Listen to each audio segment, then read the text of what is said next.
हौसलों को तेरे लाखों सलाम, हौसलों को तेरे लाखों सलाम। ये लड़ाई जीतने की नहीं जीने की है। नमस्कार, मैं अर्पिता बिहार बिहार में आज सुबह आप सभी दर्शकों का बहुत बहुत स्वागत करती हूँ, अभिनंदन करती हूँ। दर्शकों, आज का दिन हम सेलिब्रेट कर रहे हैं उन कैंसर वॉरियर्स के लिए जिन्होंने जिद पकड़ ली है कि कैंसर से हारेंगे नहीं, जिन्होंने ठान लिया है कि आज हम कैंसर से जंग लड़कर रहेंगे। आज है विश्व कैंसर दिवस, इसीलिए आज हम खास तौर पर चर्चा करेंगे कि कैंसर के कारण क्या हैं, कैंसर हमारे बीच कैसे घर बना चुका है, कैंसर से जंग लड़ने के लिए हमें करना क्या होगा। और इन बातों पर चर्चा हम करेंगे, हमारे साथ खास मेहमान भी जुड़ेंगे। लेकिन साथ ही साथ दिन की शुरुआत करने के लिए हमें ज़रूरी है कि हम महापुरुषों के अनमोल वचनों से भी रूबरू हो। हमारा दिन शुभ हो, हमारा दिन मंगलमय हो, हमारा दिन काफ़ी सकारात्मक हो। इसलिए चलिए शुरुआत कर लेते हैं आज के अनमोल वचन के साथ। सबसे बड़ा धर्म है अपने स्वभाव के प्रति सच्चे होना, खुद पर विश्वास करना। स्वामी विवेकानंद।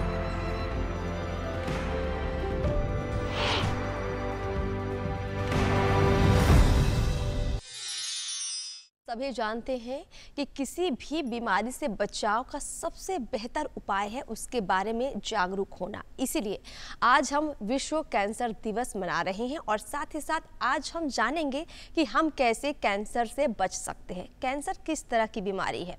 आज चर्चा के लिए हमारे साथ विशेष मेहमान स्टूडियो में मौजूद है। चलिए उनका परिचय करवाते हैं। हमारे साथ डॉक्टर विनीता त्रिवेदी जी हैं। बहुत बहुत आपका कार्यक्रम बिहार बिहार में मैम स्वागत है। आप हैं associate director, head of radiation department, Mahavir cancer संस्थान पटना। बहुत बहुत आपका स्वागत है मैम। चलिए शुरुआत इसी से करते हैं, क्योंकि ये दिन हम सेलिब्रेट कर रहे हैं। क्या वजह है, इतने सालों से साल 2000 से हम इसको सेलिब्रेट कर रहे हैं, फिर भी आप देखिए कि आज भी हम इसको मना रहे हैं, समझ रहे हैं कि ये दिन क्यों मनाया जाता है। आपको क्या लगता है मैम कि इस दिन की सेलिब्रेशन की ज़रूरत क्यों है इतनी? ये आज 4 फरवरी है और आज ये बहुत इम्पॉर्टेंट और महत्वपूर्ण दिन है, बिकॉज़ आज हम लोग पूरे विश्व में ये दिन सेलिब्रेट किया जाता है एज वर्ल्ड कैंसर डे, जैसे विश्व कैंसर दिवस। आप लोग सबको पता होगा कैंसर आज एक आम बीमारी हो गई है और ये आम जितनी आम है उतनी ही खतरनाक अगर उसको सही समय पे निदान ना किया जाए तो। अगर हम पूरे विश्व का बात करते हैं तो करीब करीब 20 मिलियन लोग इस बीमारी से प्रत्येक वर्ष ग्रसित हो रहे हैं, जिसमें से करीब करीब 9.6 मिलियन लोगों की मौत प्रत्येक वर्ष हो रही है और जिसको कह सकते हैं कि 26,000 लोगों की मौत प्रत्येक दिन 24 घंटे में हो रही है। और जब हम भारतवर्ष का बात करते हैं तो करीब करीब 15 लाख लोगों की लोग इस बीमारी से ग्रसित हो रहे हैं प्रत्येक वर्ष, जो लेटेस्ट ग्लोबोकॉन का डेटा है 2022 का, और जिसमें से करीब करीब 8 लाख लोगों की मौत प्रत्येक वर्ष हो रही है। तो जब हम लोग ये आंकड़ा देखते हैं तो एक बहुत ही अलार्मिंग फैक्ट्स हैं। और ये कैंसर जैसे अभी तो हार्ट का नंबर 1 है मौत का, लेकिन जो सेकंड जो है वो है कैंसर। और अगर हम लोग इसी तरह यूं बैठे रहें और हम लोग उसके बारे में ना सोचें कि कैसे इसका निदान हो, कैसे इस पर कंट्रोल किया जाए, नियंत्रण किया जाए, तो ये बताता है कि 2040 तक ये जो मैं आंकड़ा बता रही हूँ वो डबल होने वाला है। तो ये बहुत ही भयभीत एक है और एक हम लोग कहते हैं कैंसर एक साइलेंट सुनामी का रूप ले लिया है। तो ये बहुत इम्पॉर्टेंट है कि कैसे लोगों में जागरूकता फैलाया जाए, because according to World Health Organization around 30% of the cancer को हम लोग प्रिवेंट कर सकते हैं, मतलब उसको होने से रोक सकते हैं, और 30% को हम लोग ट्रीट कर सकते हैं। बट ऐसा नहीं है। कारण यही है कि लोगों में जागरूकता की कमी है। और तो इस दिन का यही महत्व है कि कैसे लोग को जागरूक किया जाए, कैसे जो विश्व स्तर पे इस बहुत सारी पॉलिसीज़ बनाए जाते हैं इसको कंट्रोल करने के लिए, नियंत्रण करने के लिए, तो उसको कैसे मजबूत किया जाए। तो और ये बहुत इम्पॉर्टेंट है हम लोग सबको, ये सिर्फ हम कैंसर के डॉक्टर हैं, it's not my only responsibility. ये बीमारी किसी को भी ग्रसित कर सकता है, तो इस सब की जिम्मेवारी होती है कि आज का दिन में आप लोग सब लोग जागरूकता फैलाएं और इसके बारे में जो है इसके क्या लक्षण हैं, इसके क्या सिम्टम्स हैं, मैं धीरे धीरे सब कुछ बताऊंगी आपको आज। तो ये बहुत इम्पॉर्टेंट है, सबकी जिम्मेवारी बनती है कि आज का दिन सब लोग जो है एक जागरूकता जरूर फैलाएं और ताकि हम लोग कैंसर का नियंत्रण हम लोग कर सकें। बिल्कुल मैम, हमारा जागरूक होना ज़रूरी है, इसलिए सबसे पहले मैं आपसे ये जानना चाहूँगी कि कैंसर किस तरह की बीमारी है। बहुत तरह की बीमारियाँ हमने सुनी है, लेकिन अगर पर्टिकुलर कैंसर को समझे तो ये कहाँ शरीर में होता है, कैसे होता है? देखिए, कैंसर जो है उसको क्या कहते हैं, अनकंट्रोल्ड एक proliferation of cell that leads to एक ट्यूमर का फॉर्मेशन होता है, जिसको हम लोग कैंसर कहते हैं। और ये कैंसर और बीमारी से क्यों मतलब अलग है, कारण यही है कि कैंसर अगर आप ट्रीट नहीं करेंगे, ये तो कहीं भी शरीर के किसी भी अंग में हो सकता है, आपके सिर से पैर तक कहीं भी अंग, किसी भी एज ग्रुप में, 1 महीने के बच्चे को भी हो सकता है, 100 साल के लोग को भी हो सकता है। तो इसमें कोई एज बैरियर नहीं है, इसमें मेल हो, पुरुष है, महिला, सब ये अफेक्टेड हो सकते हैं। तो ये जो कैंसर है ये और बीमारी से इसलिए अलग है क्योंकि अगर इसका हम लोग कंट्रोल नहीं करेंगे तो ये कैंसर फैलता है। जैसे कि स्तन का कैंसर है, अगर आप उसको ट्रीट नहीं करेंगे तो गांठ कांख में गिल्टी हो जाएगी, जिसको कि एक्जिला में हम लोग कहते हैं, एक्जिलरी लिम्फ नोड हो जाता है, गले में हो जाता है, बाद में वो लिवर, लंग, शरीर के हर अंग को वो अफेक्ट कर सकता है। तो ये बहुत ही मतलब अगर अफेक्ट कर गया आपके लंग और लिवर और सब जगह, ब्रेन्स में, बोन्स में अगर फैल जाएगा तो फिर बीमारी पेशेंट को हम लोग क्योर नहीं कर सकते हैं।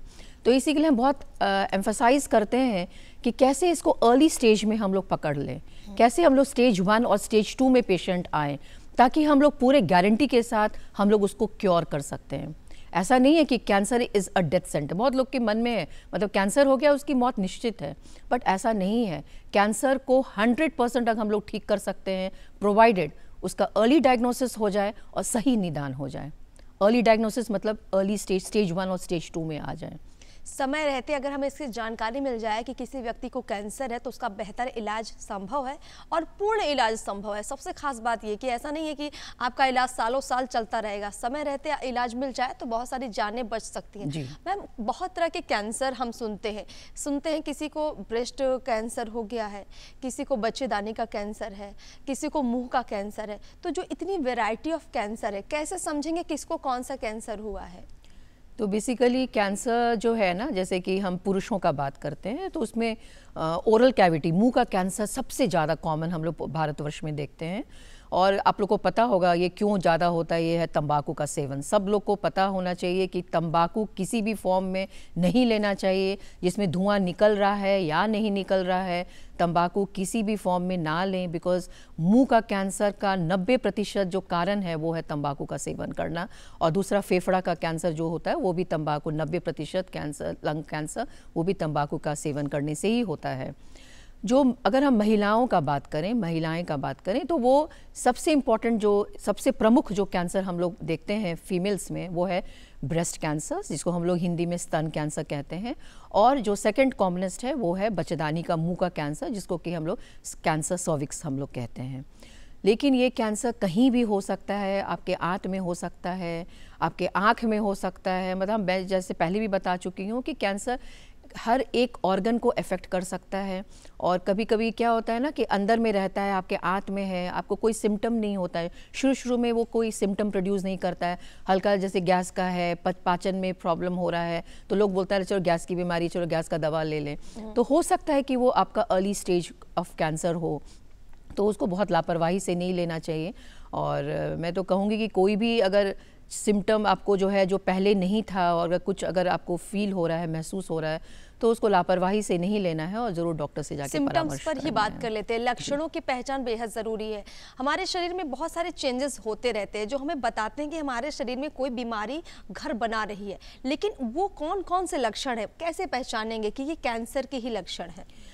देखिए, मैं कुछ 10 एक वार्निंग हम लोग कहते हैं, वार्निंग सिम्टम्स जो है कैंसर का, वो आपको बताना चाहेंगे।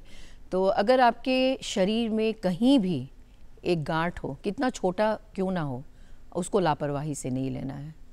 दूसरा है कि अगर आपको खांसी हो रही है और it is persisting for more than 3 weeks, 3 हफ्ते हो गए, आप दवा ले रहे हैं, कफ सिरप पी रहे हैं, बट आपकी खांसी कंट्रोल नहीं हो रही है, तो उसको भी लापरवाही हो सकता है कि आपको लंग कैंसर हो।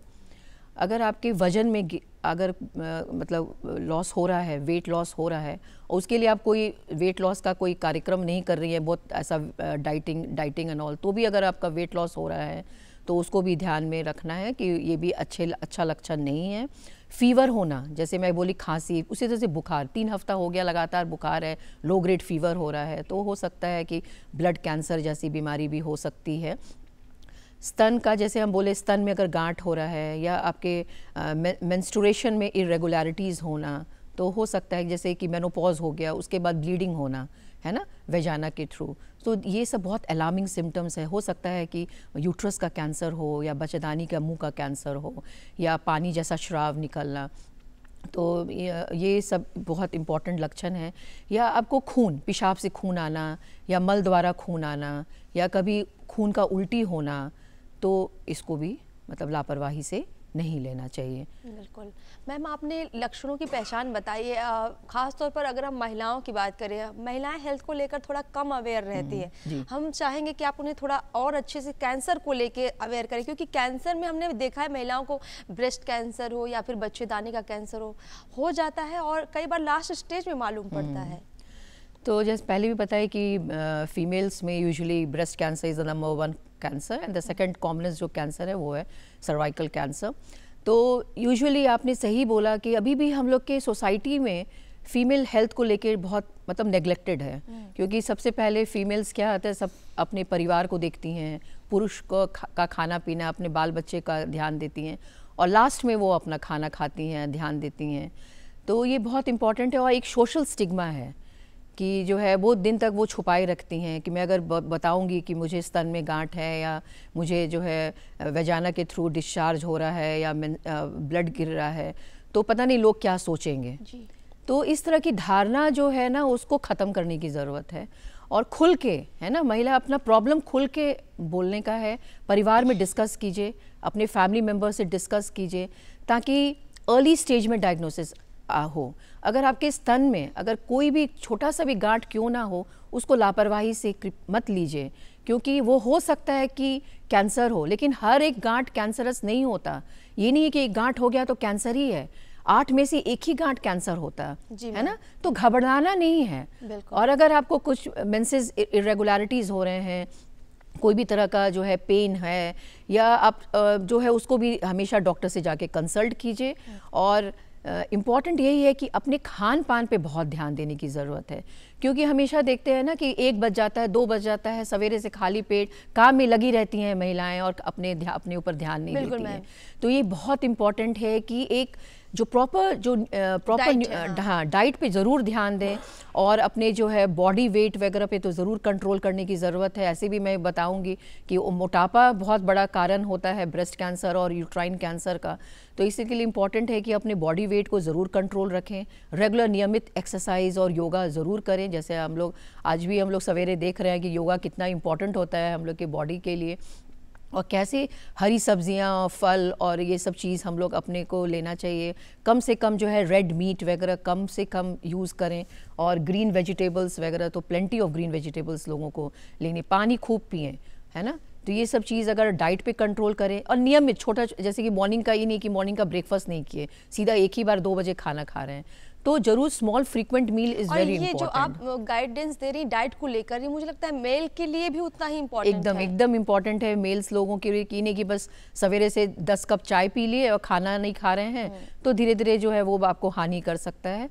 तो बहुत इम्पॉर्टेंट है कि एक संतुलित आहार ये लेना ज़रूरी होता है। इससे भी जो है हम लोग अपने छोटा छोटा चीज़ है, कैसे अपने लाइफस्टाइल को मॉडिफाई करके हम लोग बहुत हद तक हम लोग कैंसर जैसी बीमारी का भी रोकथाम कर सकते हैं। मैम, कई लोगों को ये लगता है कि शहरों के मुकाबले गांवों में अवेयरनेस चूँकि कम है, तो शायद गांव के लोग ज़्यादा पीड़ित होते होंगे। क्या फैक्ट क्या है, गाँव और शहर दोनों की तुलना में ज़्यादा कैंसर पीड़ित कहाँ? नहीं, ये बहुत अच्छा सवाल है, क्योंकि देखिए मैं तो बताऊँ कि शहर में रहिए, गांव में या गांव में रहिए, दोनों जो भी है सबको बीमारी ये होती है। जैसे मैं बोली कि 2 कैंसर सबसे प्रमुख है, स्तन कैंसर और एक बच्चेदानी का कैंसर। तो स्तन कैंसर देखा गया है कि वो अर्बन पॉपुलेशन जो महिला रहती हैं, मतलब अर्बन एरिया में, है ना, वो उसमें ज़्यादा होता है, और जो गांव में रहती हैं उसमें बच्चेदानी का कैंसर ज़्यादा होता है। ये कारण क्यों है? बिकॉज जो महिला जो रहती है शहर में, वो दे फॉलो वेस्टर्नाइज लाइफस्टाइल, है ना, कि लेट उम्र में शादी होना, लेट उम्र में बच्चे होना, ब्रेस्ट फीडिंग नहीं कराना, हार्मोन रिप्लेसमेंट थेरेपीज़, बहुत तरह के कारण होते हैं जो कि ब्रेस्ट कैंसर को प्रमोट करते हैं। और ओबेसिटी, क्योंकि हम लोग आज शहर में देखते हैं आजकल पिज़्ज़ा, बर्गर, ये सब बहुत कॉमन हो गया है। और जो है सैचुरेटेड फैट्स है ना, ये सब चीज़ लेते हैं, इससे मोटापा होता है, और मोटापा बहुत बड़ा कारण है ब्रेस्ट कैंसर होने का। तो ये और शहर में जो रहते हैं तो वो लोग न्यूट्रिशनल थोड़ा सा अपना खान पान में ध्यान नहीं देती हैं, साफ़ सफाई पे ध्यान नहीं होता है, क्योंकि इस बच्चेदानी का कैंसर होता है वो इन्फेक्शन रिलेटेड होता है। जैसे कि ह्यूमन पैपिलोमा वायरस, 90% बच्चेदानी का कैंसर वो ह्यूमन पैपिलोमा वायरस, एक वायरस होता है, उसके वजह से होता है। और अगर ठीक से जो है मेंस्ट्रुएशन के दौरान अगर ठीक से आप हाइजीन को नहीं मेंटेन करेंगे, गंदा पानी या गंदा कपड़ा अगर यूज़ करते हैं, तो उससे भी जो है बच्चेदानी का कैंसर होने की संभावना बढ़ जाती है। तो बहुत डिफरेंस है, बिकॉज लाइफस्टाइल फैक्टर्स बहुत इंपॉर्टेंट रोल प्ले करता है आजकल कैंसर का। तो इसी वजह से देखिएगा कि शहर में कुछ बीमारी कॉमन है और गाँव के लोगों को कुछ बीमारी कॉमन है। बट गाँव में हम लोग ये भी देखते हैं तंबाकू, क्योंकि जहाँ अभी मेरे हॉस्पिटल में जितने पेशेंट आते हैं करीब 60-70% वो एडवांस स्टेज में आते हैं, तीसरा और चौथा चरण में पेशेंट लेके आते हैं। तो ये है कि जागरूकता की कमी है और तंबाकू सेवन बहुत करते हैं। और इवन जो महिलाएं जो गांव में रहती है वो भी बीड़ी बहुत पीती हैं। तो हम देखते हैं उन लोग में, हम जब हिस्ट्री लेते हैं तो पता चलता है बहुत कॉमन है, मतलब बीड़ी का सेवन करना गांव में। तो इसी के लिए मैं तो इस चैनल के थ्रू कहना चाहूँगी कि आप लोग अपने खान पान पे ज़रूर ध्यान दें, और कोई भी तरह का तंबाकू अगर आप लोग लेते हैं किसी भी फॉर्म में, तो आज ही उसको जो है त्याग दें, ताकि कैंसर जैसी बीमारी से आप लोग बच सकें। बिल्कुल मैम, ठीक कहा आपने कि तंबाकू नहीं, ज़िंदगी को चुने, क्योंकि कैंसर जैसी बड़ी बीमारी सिर्फ आपके तंबाकू खाने से भी आपको हो सकती है, इसलिए इससे बचना चाहिए। मैम, हम आपसे ये भी जानेंगे, जब कैंसर इतना ख़तरनाक है, क्या अभी तक कुछ वैक्सीन आई हैं कि हमें ये प्रोटेक्ट कर ले, पहले से ही बचा ले, या फिर कुछ ऐसी जांच जो हमें बता सके कि हाँ आपको कैंसर हो रहा है? उपचार जी, तो करीब करीब 1/3 कैंसर को हम लोग अभी भी प्रिवेंट कर सकते हैं, उसको होने से रोक सकते हैं। और हम लोग जो है 1/3 कैंसर को अर्ली ट्रीटमेंट करके, अर्ली डायग्नोसिस करके हम लोग ट्रीटमेंट कर सकते हैं। तो करीब करीब 2/3 कैंसर को हम लोग प्रिवेंट या हम लोग क्योर कर सकते हैं।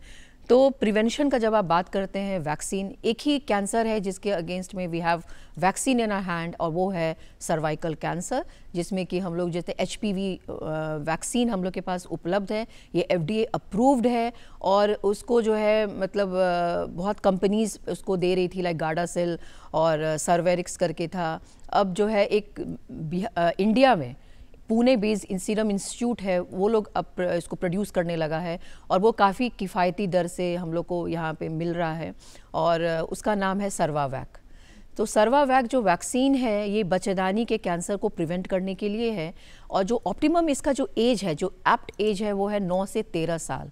सो 9 से 13 साल की कोई भी अगर बच्ची इसको अगर वैक्सीन ले लेती है, तो बहुत बीमारी को हम लोग उसको होने से रोक सकते हैं।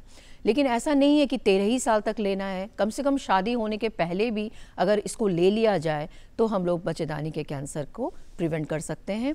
और अब तो बिहार सरकार इसको कुछ ही दिनों में अभी ऐलान हो गया है कि ये इसको सारे स्कूल की गर्ल्स को ये फ्री में जो है सारे वैक्सीन दिया जाएगा, क्योंकि इसका अभी भी कॉस्ट है, एक डोज का करीब करीब 1250 रुपया मिलता है, जो अभी सीरम इंस्टीट्यूट में अवेलेबल है। तो 1250 लोगों को भी, इवन स्पेशली गांव में लोग नहीं ले पाएंगे, तो इसके लिए जो है बिहार सरकार जो है उसको मुफ्त में जो है इसको दिया जाएगा। आई थिंक 1-2 महीने में ये स्टार्ट हो जाएगा।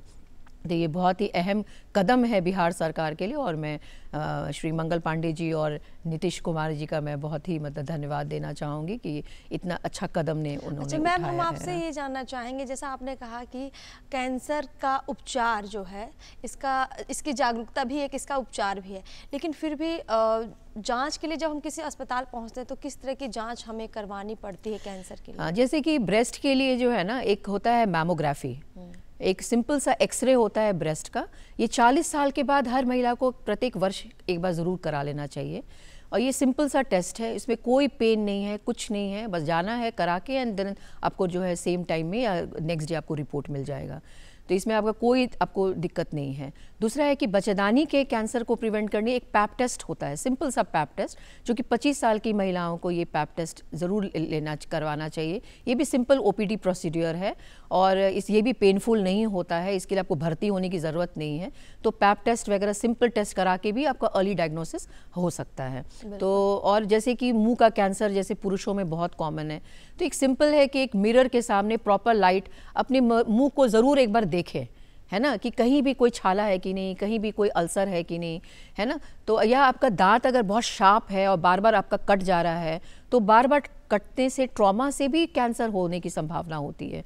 तो बहुत जागरूक होना है और अपना खुद भी अगर आप जागरूक हो जाएंगे ना, तो और कुछ भी अगर इस तरह का लक्षण दिख रहा है जो मैं आज बताई हूँ, तो उसको अगर आप ज़रूर जो है डॉक्टर से जाके परामर्श करके, एक ज़रूरी नहीं है कि आपको कैंसर हो, लेकिन एक बार ज़रूर डॉक्टर से जाके परामर्श ज़रूर करनी चाहिए। तो एक सिंपल मैमोग्राफी और पैप टेस्ट जैसे टेस्ट करा के भी अर्ली डायग्नोसिस हो सकता है, और अगर अर्ली डायग्नोसिस होगा तो पूरी तरह से हम लोग ठीक कर सकते हैं। बहुत अच्छा लगा मैम आपसे बातचीत करके। आपने कैंसर के बारे में बहुत बेहतरीन तरीके से हमारे दर्शकों को, हमारी महिलाओं को जागरूक किया है। बहुत बहुत शुक्रिया आपका बिहार बिहान में आने के लिए और इतनी इम्पोर्टेंट जानकारी शेयर करने के लिए। दर्शकों, मन के हारे हार है और मन के जीते जीत। वाकई में जब तक आप मन में ये बात मानेंगे नहीं, ठानेंगे नहीं कि हमको जीतना है, तब तक कुछ भी संभव नहीं हो सकता है। और अगर आपने एक बार मन में ये सोच लिया कि हम हार गए, तो समझिए आप हार चुके हैं। इसलिए अपने मन को मजबूत रखना है। आपका कोई भी सपना तभी पूरा होगा जब आप अपने मन से दृढ़ रहेंगे। और आज हम आपकी मुलाकात एक ऐसे ही कलाकार से करवाने जा रहे हैं जिन्होंने शुरुआती दौर से ही अपने मन को मना कर रखा और अपने मन के अनुसार काम करते हुए अपनी मंजिल को भी पाया है। चलिए उनका स्वागत करते हैं बिहार बिहान में। जी हाँ, इस वक्त हमारे साथ सोमा आनंद जी मौजूद हैं, जो कि चित्रकार हैं। आपका बहुत बहुत स्वागत है बिहार बिहान में। Thank you so much Arpita ji, और बिहार बिहान को बहुत बहुत धन्यवाद मुझे इस कार्यक्रम में आमंत्रित करने के लिए। सोमा जी, आपकी कला बेहद खूबसूरत है। आपकी कला की कुछ क्लिप्स हमारे पास पहुंची हैं। चलिए दर्शकों को दिखाते हैं और हम भी देखते हैं कि आपकी कला कितनी उत्कृष्ट है।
सोमा जी, अभी हमने देखा कि आपने इतनी सुंदर सुंदर चित्रकारी की है, मन आनंदित हो गया। मेरे मन में बहुत उत्सुकता अब ये जानने की है कि इस पर्टिकुलर आर्ट को, इस चित्रकारी को कहते क्या है? ये इसे कंटेम्प्रेरी आर्ट कहते हैं, समकालीन कला।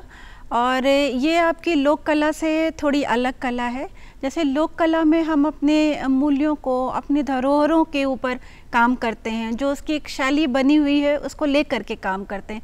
पर जो समकालीन कला है जिसे हम चित्रकार करते हैं, वो हमारी आज की कला है। जो आज की चीज़ें हैं, हम उन चीज़ों को लेकर के काम करते हैं।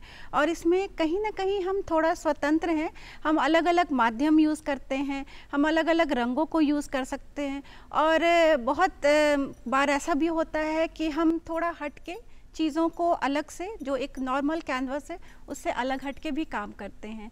तो आप कह सकते हैं कि इसका जो क्षेत्र है वो बहुत व्यापक है। बिल्कुल, आपने कहा कि सब लोग समकालीन चीज़ों पर, जो कंटेम्प्रेरी आर्ट करते हैं उस पर फोकस करते हैं। हमने देखा आपके चित्रों में बहुत सारी महिलाएं थीं और उन महिलाओं में किसी के पास मुखौटा हमें दिखा, तो कई एक चेहरे के कई चेहरे भी नजर आए। ऐसा चित्र आपने क्यों बनाया? मतलब इस आर्ट के पीछे की कहानी क्या है? जी जी, देखिए, ऐसे तो मैं बहुत सारे अलग अलग सब्जेक्ट्स पे काम करती हूँ, पर हाँ, मैं महिलाओं को लेकर के थोड़ी ज़्यादा सजग हूँ और उनके ऊपर बहुत काम किया है मैंने। तो इसका एक सबसे बड़ा रीज़न आप कह सकती हैं कि मैं एक महिला हूँ, तो महिलाओं की संवेदनाओं को मैंने जिया है, मैंने उनकी चीज़ों को देखा है करीब से, अपने अनुभवों को मैंने देखा है। तो जो चित्रकार होते हैं ना, वो कई मायने में एक कहानीकार, एक कवि से ही होते हैं। वो बस शब्दों का इस्तेमाल करते हैं, हम आकृतियाँ गढ़ते हैं, रंगों का इस्तेमाल करते हैं। तो हम अपनी बात जो है, हम अपने मन की जो भावनाएं हैं, जो हमारे आसपास घटित हो रहा है, जो चीज़ें हमें परेशान भी करती है, जो चीज़ें हमें खुशी भी दे रही हैं और जो चीज़ें हमें सोचने पे मजबूर कर रही हैं, उन सब चीज़ों को मैंने अपने कैनवस पे उतारा है। आपके कैनवस में नीला रंग भी हमें खूब दिखा। आसमान का ये नीला रंग क्यों इतना पसंद आया आपको? जी जी, आपने बिल्कुल ठीक कहा अर्पिता जी। नीला रंग बहुत ही व्यापक रंग है और बहुत गहराई लिए हुए। आसमान का रंग नीला है, सागर का रंग नीला है और मैं नीले रंग को लेकर के काफ़ी काम करती हूँ। इसके पीछे एक मेरी सोच भी है कि जो ये नीला रंग है ना, वो भगवान शिव ने जो समुद्र मंथन के समय विष पिया था, तो उन्होंने अपने कंठ में उस विष को रखा और वो नीलकंठ कहलाए। तो हम सभी स्त्रियां जो हैं, हर दिन थोड़ा न थोड़ा विष पीती हैं और अपने कंठ में उसको समाये रखती हैं। तो अंदर से हम सारे नीले हैं, बाहर से चाहे हमारा रंग गोरा काला जैसा भी हो, पर अंदर से हम सभी नीले हैं। और इस सीरीज़ पे मेरा बहुत सारा काम है। नीली होती स्त्रियां मेरी पसंदीदा विषय में से एक है। इस पे मैंने बहुत काम किया है। आपने बताया कि इस नीले का अर्थ आपने शिव जी से जोड़ा, जो कि विष का पान करते हैं, और उस विष को आपने एक स्त्री के स्वरूप में भी दिखाया कि कैसे वो हर दिन विषम परिस्थितियां देखती है, कठिनाइयां देखती है, उसको घूंट पी कर भी वो मुस्कुराती रहती है। और आपने जो ये आर्ट बनाया है, हमने देखा गांधी जी को भी आपने नीले रंग में रंग दिया है। बिल्कुल बिल्कुल, नीला रंग जो है, जैसे मैंने कहा कि बहुत गहराई लिया हुआ रंग होता है, बहुत शांति का भी प्रतीक है, एक स्थिरता का भी प्रतीक है। तो मैंने अलग अलग सब्जेक्ट्स पे भले काम किया हो, तो नीला रंग प्रमुखता से मैंने यूज़ किया है। ये एक कामिंग इफेक्ट देता है। आप कोई पेंटिंग्स देखें, अगर वो बहुत चमकीली हो तो भी अट्रैक्ट करती है, पर कुछ पेंटिंग्स जो है वो बहुत सूदिंग इफेक्ट देती है। तो नीला रंग जो है वो आपको बहुत एक शांति, एक कामनेस, एक मेडिटेशन सा इफेक्ट देता है। मतलब आपके आर्ट में नीले रंग तो होते ही हैं, लेकिन इसके अलावा आप किन रंगों को प्रमुखता देती हैं? देखिए, ऐसा नहीं है। कई बार क्या होता है कि हम पहले से सोच के काम नहीं करते हैं। हम कैनवस उठाते हैं, कोरे कैनवस को लेकर के बैठते हैं और जो हमारे पैलेट्स के रंग है उस पर चलते आते हैं।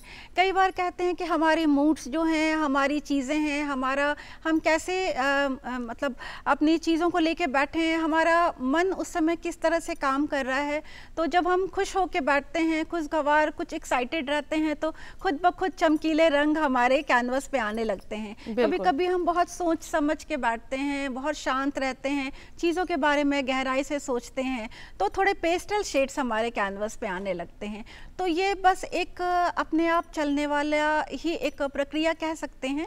बहुत सोच समझ के हम ऐसे कलर्स यूज़ मैंने नहीं किया है। बहुत खूब मैम, आप बता रही हैं अपनी आर्ट के बारे में। आगे ये भी बताइए कि जो आर्ट होती है उसके लिए कोई कोई बेस चाहिए होता है, कागज़, कपड़ा।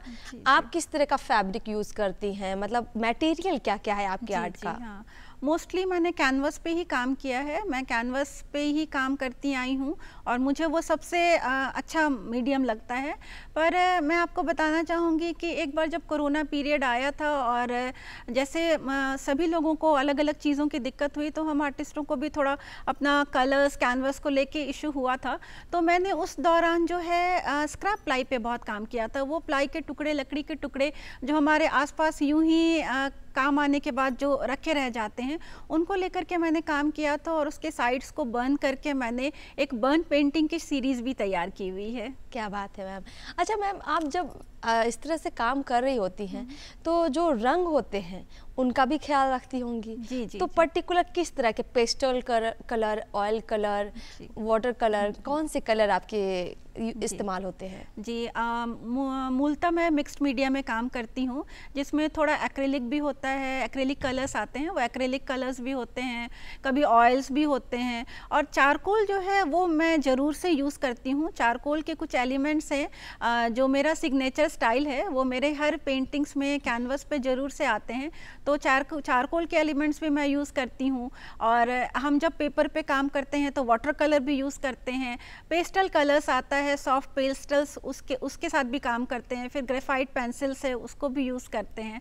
तो करीब करीब मैं बहुत सारी चीज़ों को लेकर के काम करती हूँ, इसलिए मिक्स मीडिया ही मैं कहूँगी कि मैं काम करती हूँ। बिल्कुल मैम, आपने बताया कि आप कलर्स जो कॉम्बिनेशन रखती हैं वो आप सब तरह के कलर्स का इस्तेमाल करते हैं, इसका मतलब है आपकी वैरायटी रहती है चित्रों में और आप सब चीज़ को महत्व भी देती हैं। जी बिल्कुल। ये कहाँ से सीखा आपने, अगर हम इसको समझना चाहें, क्योंकि आपको बहुत डेप्थ में चीज़ें जो मालूम है, तो कहाँ से शिक्षा ली इसके लिए आपने?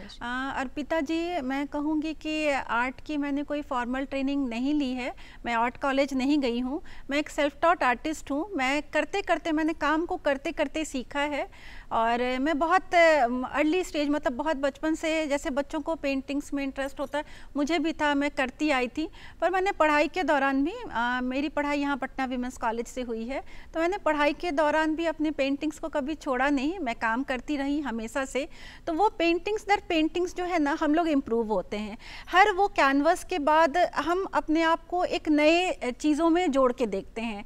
हर पेंटिंग हमें सिखाती है।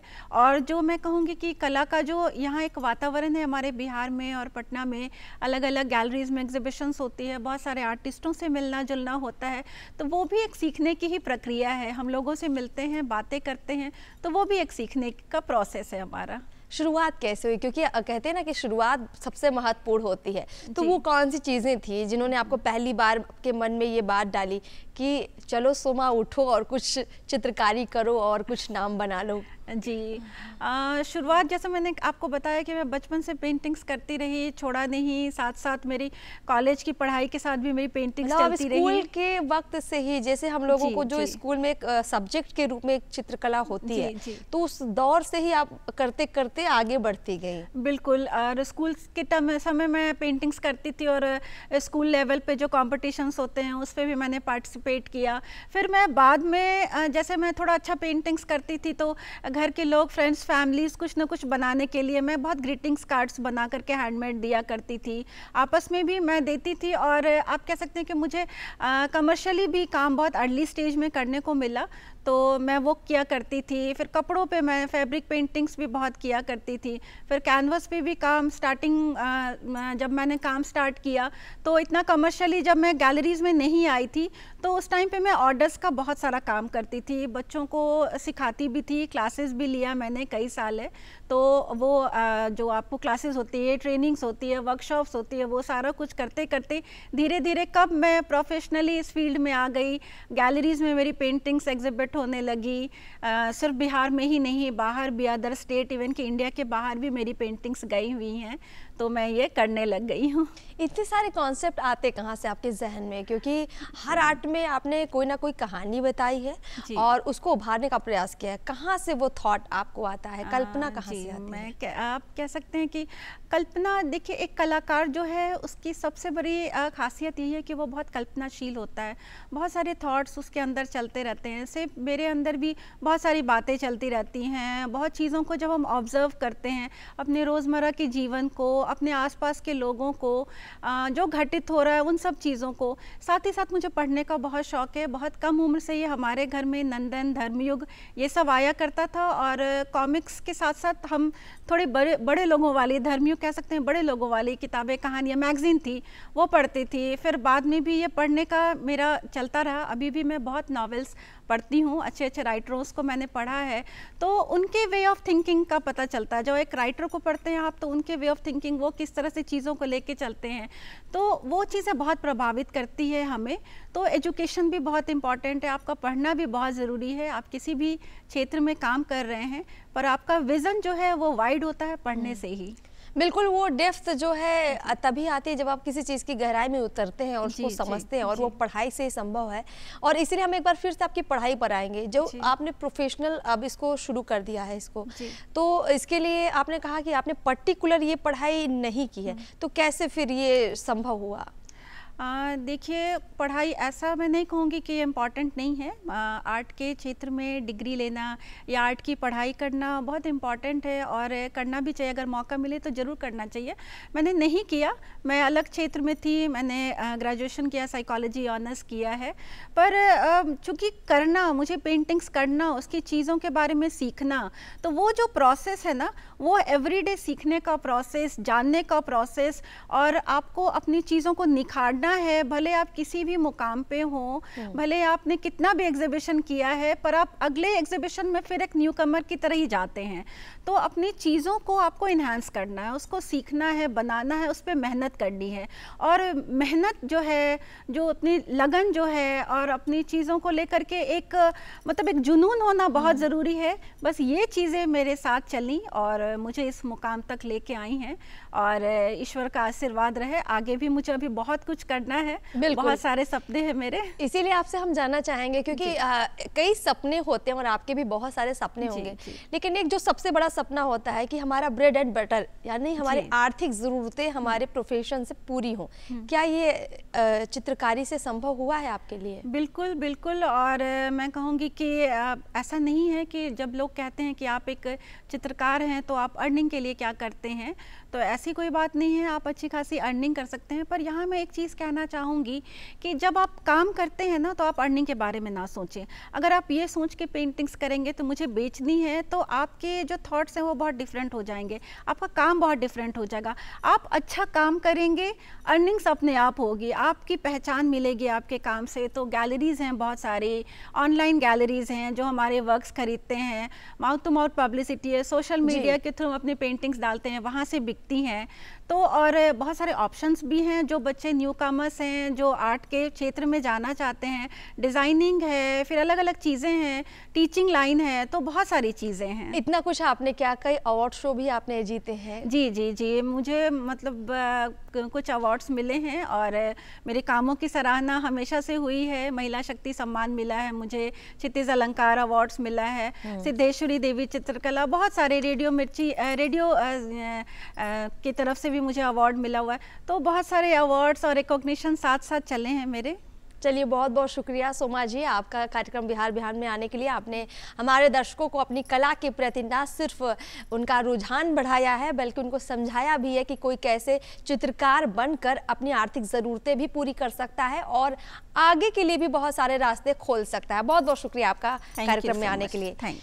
चलिए दर्शकों, अब आगे बढ़ते हैं। अब आपको बताते हैं कि बिहार बिहान के बाद आप क्या कुछ कार्यक्रम डीडी बिहार पर देख पाएंगे। जी हाँ, आप कार्यक्रम 9 बजे देख पाएंगे न्यू इंडिया, जिसमें तमाम सरकारी योजनाओं के बारे में विस्तार से आपको बताया जाएगा। इसके बाद 9:30 बजे कार्यक्रम रहेगा माटी की गूंज, जिसमें गीत संगीत का लुत्फ आप उठा पाएंगे।